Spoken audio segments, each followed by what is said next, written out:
Senegal marked its 50th anniversary of independence Sunday. The highlight of a weekend of celebrations was the inauguration of a giant statue in the capital. VOA's Scott Stearns reports that Senegal's president says it is a monument to Africa's future. Critics say it is an offensive waste of money. Senegalese President Abdoulaye Wade says he's dreamed of this statue for years.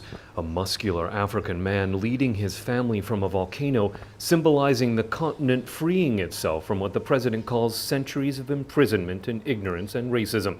The gala dedication of this monument of African Renaissance was attended by nearly 24 African heads of state. After centuries of human tragedy, President Wade says the statue shows Africa has arrived in the 21st century standing tall, ready to take on its future. In its conception and its architecture, this work of art dedicated to our continent carries an African identity and brings to life our common history and destiny. Taller than the Statue of Liberty, the privately funded monument is thought to have cost more than $20 million. President's political opponents say it's money that should have been spent on the Senegalese people.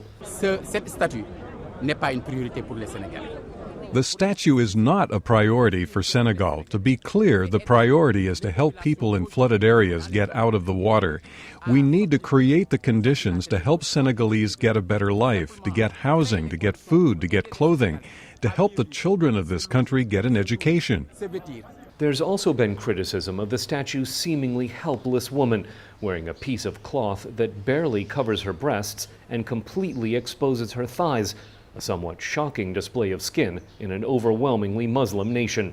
Despite the controversies, President Wade says this statue will benefit the country economically by bringing more tourists to Senegal.